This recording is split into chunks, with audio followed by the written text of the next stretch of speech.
টাঙ্গাইলের সখীপুরে রিয়া নামের এক নববধূর ঝুলন্ত লাশ উদ্ধার করেছে সখীপুর থানা পুলিশ। শুক্রবার 25 এপ্রিল বিকেলে উপজেলার কালিদাস ঠকানিয়াপাড়া এলাকায় এ ঘটনা ঘটে। নিহত রিয়া ওই এলাকার প্রবাসী নীরব মিয়ার স্ত্রী। খোঁজ নিয়ে জানা যায়, গত বুধবার 23 এপ্রিল রাজবাড়ী জেলার কালোখালী উপজেলার আমিরুল শাহ মেয়ের সাথে সখীপুর উপজেলার কালিদাস ঠকানিয়াপাড়া এলাকার বাবুল মিয়ার ছেলে সৌদি আরব প্রবাসী ছেলে নীরবের বিয়ে সম্পন্ন হয়। গতকাল দুপুরে ওই গৃহবধূ খাওয়া দাওয়া শেষে ঘরেই অবস্থান করছিলেন। বিকেল আনুমানিক 5টার দিকে হঠাৎ ঘরের দরজা ভেতর থেকে আটকানো দেখে পরিবারের লোকজন তাকে ডাকাডাকি শুরু করেন।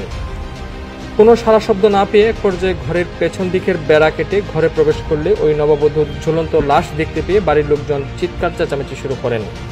পরে সখীপুর থানায় খবর দেওয়া হলে পুলিশ ঘটনাস্থলে পৌঁছে লাশ উদ্ধার করে।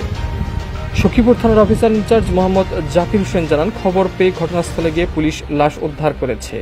ময়নাতদন্তের জন্য লাশ টাঙ্গাইল মর্গে পাঠানো হয়েছে।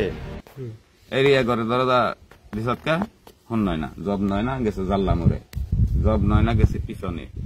কি হয়েছে মা? ওই এই মুহূর্তে ভিতরে শব্দ হইলাম, একটা শব্দ হইলাম। মা ওই তো 3 নম্বরে ঘুরে ডাকি পারলো। তখন আমি আইসি রাখতে আমি একটা ডাক ঢুকো কিচ্ছু দেই নাই, ডাকতাছি আমি কলকাতায় কোনো দেখা যায়নি এই করতাছি।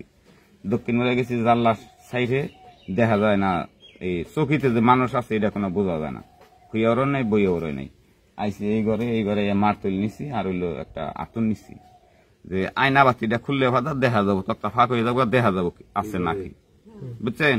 যাওয়ার পরে অন করলাম, বাস খুঁজ কিচ্ছু পাওয়া যায় না। এই আয়না বাতি খুলতে খুলতে দফা হারা কোমরের সাইডে ওইটা যে আগে জাল্লা চাল যে কোনো কারণবশতে ওইটা নাগাইছে, আমি তখন বাইরে ওইটা দেশ নাগাইছে, টান দেখ খুইলে হাইরা দেখি ভাই চলে ওহিন্দা হইনা বড় মানুষের জায়গা নাই, আমার বাতি যায় একটু লম্বা হবো, হেরে উৎসাহ করে দিছি বিটটা ইয়ে করলাম, জাপ গুছাইছে আমার বাইয়ে ওই উত্তর সাইডে জাড়া ঝোরতাছে, বাইব সৈদরফ থাকছে, হ্যাঁ জাড়া ঝোরতাছে, হেরা দুইজনে দুই দাউনে আইছে, বাইরের দাউনে বাইরে ফেলাইছে, হ্যাঁ বাইব তো দেখাই মনে করেন যে ঘরে যায় বাইয়ে পাই ধরে উঁচা করছে, বাইব খুব দেখাইটা দিচ্ছে।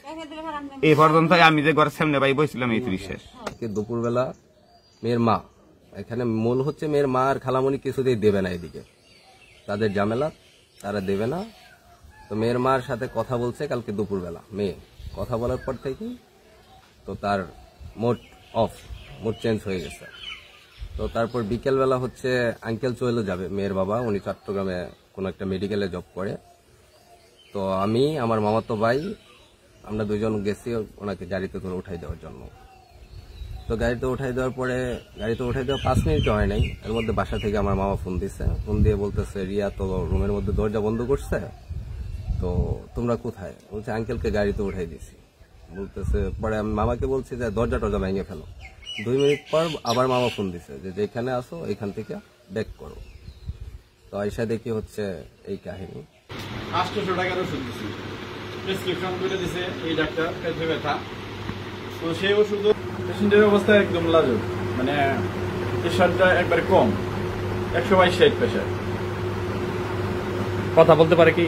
কথা বলতে পারে না, শুধু তাকাই থাকে, তার বাক শক্তি হারাই। এখন কি ট্রিটমেন্ট দিয়ে গেলেন? আমি একটা নর্মাল স্যালাইন দিলাম, যেটা গ্লুকোজ স্যালাইন, এটা মানে শারীরিক শক্তি হবে, মানে সেন্সটা যাতে ফিরে আসে, এই ধরনের ট্রিটমেন্ট দিলাম।